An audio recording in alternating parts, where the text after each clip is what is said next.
નમસ્કાર મિત્રો, સ્વાગત છે તમારું આપ સૌનું સિયારી ચેનલ ગુજરાતી સાહિત્ય વિદ નિકુંજ યુટ્યુબ ચેનલમાં. હું નિકુંજ પરમાર આપ સૌનું દિલથી આજના વિડીયોમાં સ્વાગત કરું છું મિત્રો. તો આજના વિડીયોમાં વાત કરવાના છીએ ગુજરાત રાજ્યના પેન્શનમાં આજ રોજ તારીખ 27/9/2025થી આટલો વધારો થયો મંજૂર. 100% વિશ્વસનીય માહિતી સૂત્રો પાસેથી લઈને આવ્યો છું મિત્રો. જો તમે ગુજરાત રાજ્યના પેન્શન ધારક છો, સરકારી કર્મચારી છો, નિવૃત્ત કર્મચારી છો, તો તમારા માટે આજનો વિડીયો ઉપયોગી બનશે મિત્રો. તો ચાલો જાણીએ વિગતવાર માહિતી મિત્રો. વધારે સમય ન બગાડતા આજના વિડીયોની શરૂઆત કરી દઈએ છીએ. તો ગુજરાત રાજ્યના પેન્શન ધારકોને આજ રોજ અગત્યની માહિતી લઈને આવ્યો છું મિત્રો. તો 8મા CPC પગાર વધારો, તાજા સમાચાર. તહેવારની મોસમ શરૂ થઈ ગઈ છે. દશેરા, દિવાળી જેવા મોટા તહેવારો ખૂબ જ નજીક છે. મધ્યમ વર્ગ પછી હવે સરકારી કર્મચારીનો વારો છે. કેન્દ્ર સરકાર દિવાળી પહેલાં દેશભરના કર્મચારીઓને એકસાથે 3 મોટી ભેટ આપવાની તૈયારી કરી રહી છે. તમને જણાવી દઈએ કે 7મો પગાર પંચ 1 જાન્યુઆરી 2016થી લાગુ કરવામાં આવ્યું છે. હવે તે 10 વર્ષનો કાર્યક્રમ પૂરો થવાનો છે. આવી સ્થિતિમાં પરંપરા મુજબ 8મો પગાર પંચ 1 જાન્યુઆરી 2026થી શરૂ થવું જોઈએ. આ જ કારણે છે કે ભલામણો સમયસર લાગુ કરી શકાય તે માટે કમિશનની રચના ખૂબ જ અગાઉથી કરવામાં આવી છે. તો ચાલો જાણીએ દિવાળી પહેલાં આ વખતે કઈ 3 ભેટો આપનાર છે મિત્રો. જો મિત્રો તમે સરકારી કર્મચારી છો, નિવૃત્ત કર્મચારી છો, પેન્શન ધારક છો, વિડીયો અંત સુધી બનાવજો. તમારા માટે ખૂબ જ અગત્યની માહિતી લઈને આવ્યો છું મિત્રો. ત્યારબાદ 8મા પગાર પંચની ટૂંક સમયમાં જાહેરાત થશે મિત્રો. કે દેશભરના કેન્દ્રીય કર્મચારીઓના ઘણા સમયથી 8મા પગાર પંચની રાહ જોઈ રહ્યા છે. અહેવાલો અનુસાર તેની શરતો ઓક્ટોબર 2025 સુધીમાં જારી થવાની ધારણા છે. એટલું જ નહીં કે સરકાર ઓક્ટોબરમાં જ 8મું પગાર પંચની સત્તાવાર જાહેરાત કરી શકે છે.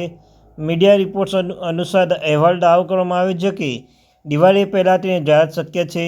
નવા કમિશનની અમલીકરણ પછી ફિટમેન્ટ ફેક્ટર ફેરફાર થશે, જેના કારણે કર્મચારીઓના પગારમાં મોટો વધારો થશે અને મિત્રો પેન્શનો પણ વધારાનો લાભ મળશે મિત્રો. આમ 8મા પગાર પંચ ટૂંક સમયમાં દિવાળીની આસપાસ જાહેર થવાની શક્યતા છે મિત્રો. તે નવા કમિશનની અમલીકરણ પછી ફેક્ટરમાં પણ ફેરફાર થશે, જેના કારણે કર્મચારીના પગારમાં મોટો વધારો થવા જોવા મળી શકે છે અને પેન્શન પર ફાયદો થશે મિત્રો. ત્યારબાદ વાત કરીએ દિવાળી પહેલાં મોંઘવારી ભથ્થામાં ડીએમાં વધારો. 8મા પગાર પંચ સાથે સરકારે દિવાળી પહેલાં મોંઘવારી ભથ્થામાં વધારાની ભેટ પણ આપશે. હાલમાં કર્મચારીઓ 1 જાન્યુઆરી 2025થી 50% ડીએ મળી રહ્યો છે.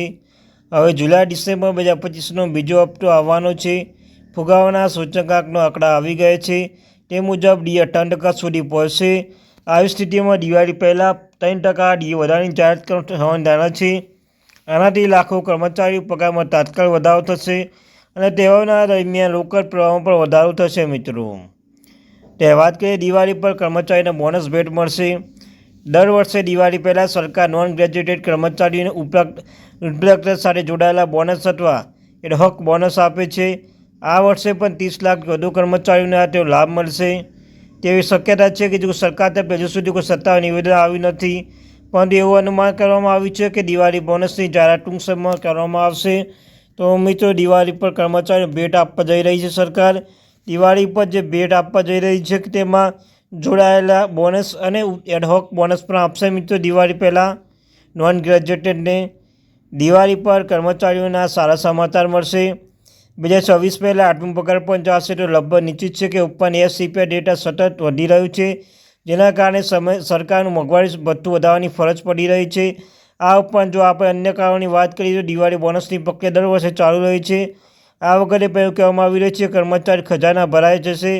તહેવારો દરમિયાન ઘરનું બજેટ, બાળકોની ખરીદ શક્તિ, મુસાફરી આ બધા કર્મચારીઓ માટે ખૂબ જ ચિંતાનો વિષય છે. હવે એકસાથે પગાર પંચની જાહેરાત થવાની છે મિત્રો અને મોંઘવારી ભથ્થામાં વધારો અને દિવાળી પર બોનસ મળવાની શક્યતાઓ છે. ને આ વખતે કર્મચારીઓના ઘરમાં ખુશીનો પ્રકાશ 3 ગણો વધવા જઈ રહ્યો છે મિત્રો. ત્યારબાદ તહેવાર પહેલાં કર્મચારીઓ પાસે પુષ્કળ પૈસા હશે મિત્રો. તહેવારો પહેલાં કર્મચારીઓને 3 ગણો લાભ મળવા નિશ્ચિત છે. 8મા પગાર પંચ, ડીએમાં વધારો, દિવાળી બોનસ અને આ બધા કર્મચારીઓના કિસ્સા ભરાશે. દિવાળી પર જ્યારે વધારાના પૈસા ખાતામાં આવશે ત્યારે તેની અસર દેશના વપરાશ અને અર્થતંત્ર પર સીધો જોવા મળશે. ને આ વખતે કર્મચારીના ઘરમાં ખુશીનો પ્રકાર 3 ગણો વધશે મિત્રો. તો મિત્રો આ ત્યાંની મહત્વપૂર્ણ અપડેટ. તો આપણી આ ચેનલને સબસ્ક્રાઈબ કરી લેજો, વિડીયોને લાઇક કરી લેજો. ગુજરાતી સાહિત્ય વિદ નિકુંજ ચેનલને સબસ્ક્રાઈબ કરવાનું ભૂલશો નહીં મિત્રો.